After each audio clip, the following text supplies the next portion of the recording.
What if I told you that the coins in your pocket right now are fundamentally different from the ones your grandparents carried?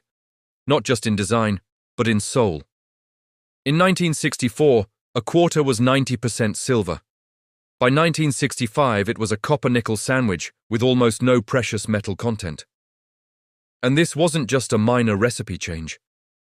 It was one of the most significant monetary transitions in American history, one that quietly reshaped how we save, spend, and think about money itself. Let's rewind to the early 1960s. America was booming. The interstate highway system was expanding, suburbs were growing, and something strange was happening at the grocery store. People couldn't get enough change. Vending machines sat idle. Cashiers ran out of nickels and dimes by noon. Newspapers ran headlines about a national coin shortage. President Lyndon B. Johnson called it an emergency threatening commerce itself. But here's what made this shortage so unusual. It wasn't that the US Mint wasn't producing coins. They were striking record numbers. The problem was that newly minted silver coins, dimes, quarters, half dollars, were vanishing the moment they hit circulation. They'd enter the economy on Monday and disappear by Wednesday. Where did they go? Into dresser drawers, glass jars, and coin albums. Americans were hoarding them. Why? Because of an economic principle older than the United States itself, Gresham's Law.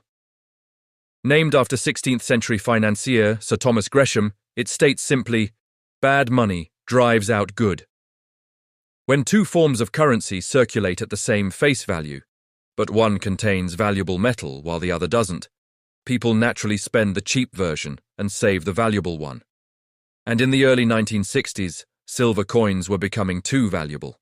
The US government had pegged the price of silver at $1.29 per ounce since the 1930s, but global demand was surging. Photography, electronics, and industrial manufacturing were all consuming massive amounts of silver. By 1963, the market price was hovering dangerously close to do the math. If you could melt down a pocketful of quarters and sell the silver for more than face value, wouldn't you? Millions of Americans saw this coming. They weren't greedy speculators. They were rational actors protecting their purchasing power. And the Treasury Department knew it.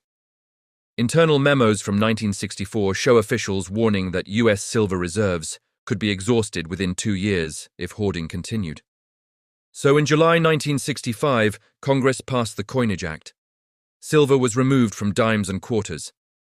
Half dollars were reduced from 90% to 40% silver and fully debased by 1970.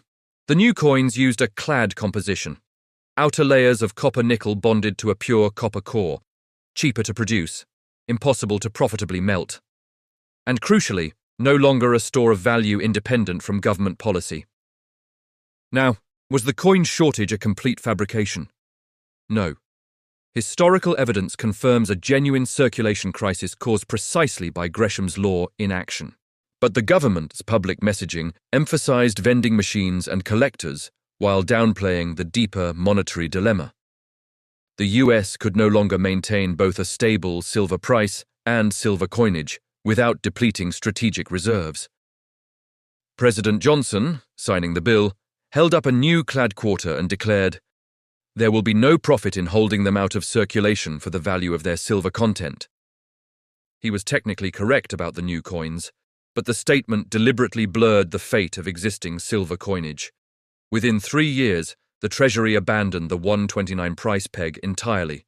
Silver prices climbed, and those 1964 dated coins, they never returned to circulation. They became America's first widespread junk silver hoard. This transition had profound consequences. Before 1965, ordinary Americans could preserve wealth simply by saving coins. A mason jar of quarters was a legitimate inflation hedge. No bank account required. After 1965, that strategy became obsolete. Clad coins offered zero protection against currency depreciation. To preserve purchasing power, households had to enter the financial system, savings accounts, bonds, eventually stocks. This wasn't a conspiracy, it was an economic inevitability, but it did accelerate what economists call the financialization of household balance sheets. Did removing silver cause the 1970s inflation? Not directly. That decade's price surges resulted from oil shocks, wage price spirals, loose monetary policy, and productivity slowdowns. But silver's removal did eliminate a natural circuit breaker. With coins no longer containing precious metal, the Federal Reserve gained greater flexibility to expand the money supply without triggering immediate coin hoarding. The constraint was gone. Fast forward to today. We're witnessing history rhyme. Modern nickels contain 75% copper and 25% nickel, metals whose combined value sometimes exceeds 5 cents. When commodity prices spike, the US Mint actually loses money producing nickels, a condition called negative seigniorage. The penny faced the same fate, switching from copper to zinc-plated steel in 1982. Many analysts predict the nickel will be next. And here's where things get interesting for everyday savers. Those pre-1965 silver coins, dimes, quarters, half dollars, still exist in massive quantities. Collectors call them junk silver, not because they're worthless, but because they trade based on metal content rather than numismatic value. A $1,000 face value bag contains about 715 ounces of pure silver.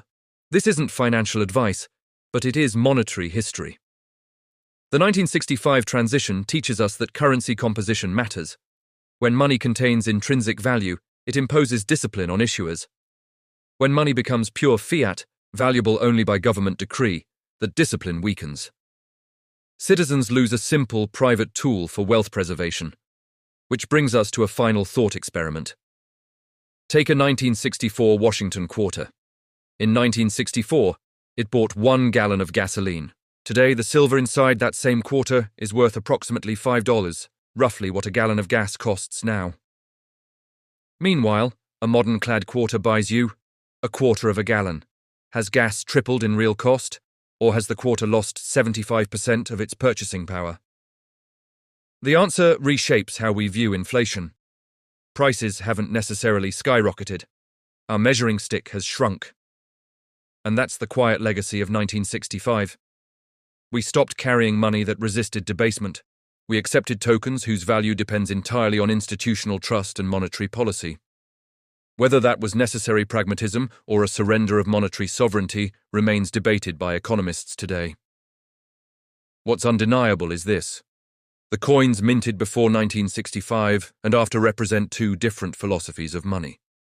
One tied to tangible scarcity, one tied to institutional management. Understanding that shift helps us navigate today's questions about digital currencies, central bank policies, and how ordinary people can preserve wealth across generations. Because money isn't just a medium of exchange, it's a technology for storing time, labor, and value. And the composition of that technology determines who holds the power and who holds the risk.